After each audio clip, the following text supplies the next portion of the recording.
چنانچہ چونکہ یہ مہینہ جمادی الاول کا ہے اور میری کوشش ہوتی ہے اس مہینے کی مناسبت سے گفتگو کی جائے، کوئی واقعہ اگر رونما ہو، اس مہینے میں حضرت جعفر طیار رضی اللہ تعالیٰ عنہ کی شہادت بھی ہے۔ آپ صلی اللہ علیہ وسلم نے جو حضرات صحابہ کرام رضوان اللہ علیہ مجمعین کے لشکر کو بھیجا اور وہ موتا کی لڑائی، اور یہاں سے یہ 3000 کا لشکر گیا ہے اور انہیں اندازہ نہیں تھا کہ سامنے دشمن 2 لاکھ کی تعداد میں آیا ہوا ہے۔ اب اللہ کے نبی نے رخصت کرتے ہوئے پہلے ہی فرمایا تھا کہ یہ جھنڈا حضرت زید بن حارثہ کے ہاتھ میں ہو، وہ شہید ہوں تو حضرت جعفر طیار کے ہاتھ میں ہو، وہ شہید ہوں تو عبداللہ ابن رواحہ اس جھنڈے کو سنبھالے، وہ شہید ہوں تو پھر وہ جھنڈا کوئی بھی سنبھال لے۔ تو یہ تینوں حضرات کہتے ہیں کہ ہم سمجھ گئے کہ ہماری شہادت ضرور ہوگی، کیونکہ رسول اللہ صلی اللہ علیہ وسلم نے جب فرما دیا ہے تو اشارہ اسی طرف ہے کہ ہماری شہادت ہوگی۔ اور خالد بن ولید رضی اللہ عنہ بھی اس جنگ میں تھے، اور اسلام کی طرف سے حضرت خالد بن ولید رضی اللہ تعالیٰ عنہ کی یہ پہلی جنگ تھی۔ اس سے پہلے اسلام کے حق میں انہوں نے کوئی جنگ نہیں لڑی، اور جب وہاں گئے تو دنیا نے دیکھا اور مسلمانوں نے دیکھا کہ وہاں تو پوزیشن ہی کچھ اور ہے،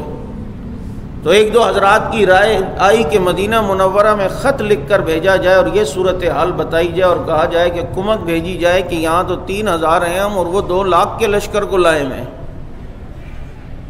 لیکن حضرت زید، حضرت جعفر، یہ حضرات کہنے لگے کہ ہماری تو مطلوب ہی شہادت ہے، جیت گئے تو غازی، نہ ہوئے تو شہید، کوئی مسئلہ ہی نہیں، لڑنا ہے، ٹکرانا ہے، مقابلہ کرنا ہے۔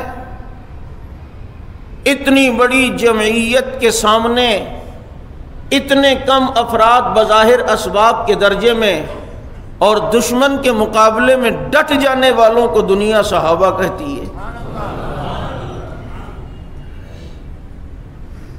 آپ ان حضرات کے کارنامے پڑھیں،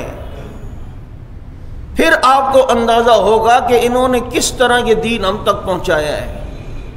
اور کس طرح کے یہ لوگ تھے کہ 2-2 ہزار کے مقابلے میں جا رہے ہیں۔ اب جب یہ لڑائی ہوئی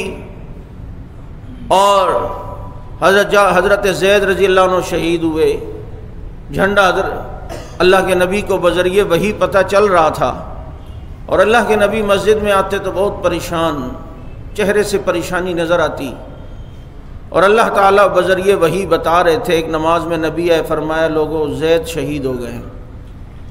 پھر دوسری نماز میں آئے، پھر پریشان، اور اللہ کے نبی حضرت جعفر طیار کے گھر پہ گئے اور ان کے بچوں کو پیار کرنے لگے۔ ان کی بیوی کہتی ہے میں حیران ہوئی کہ اس طرح تو کبھی اللہ کے نبی ہمارے گھر پہ یوں نہیں آئے اور ہمارے بچوں کو یوں پیار نہیں کیا، کوئی واقعہ ہوا ہوگا۔ تو اللہ کے نبی نے فرمایا جعفر شہید ہو گئے، اور ان کے دونوں بازوؤں کو اللہ کی راہ میں شہید کر دیا گیا ہے۔ اب ان کے بازو تو نہیں ہیں، لیکن جعفر کو اللہ نے پر دیے ہیں اور ان پروں سے اڑ کر جنت کی سیر کر رہے ہیں۔ اسی لیے انہیں طیار کہا جاتا ہے۔ تو یہ طیور سے ہے، جیسے پرندوں کے پر ہوتے ہیں،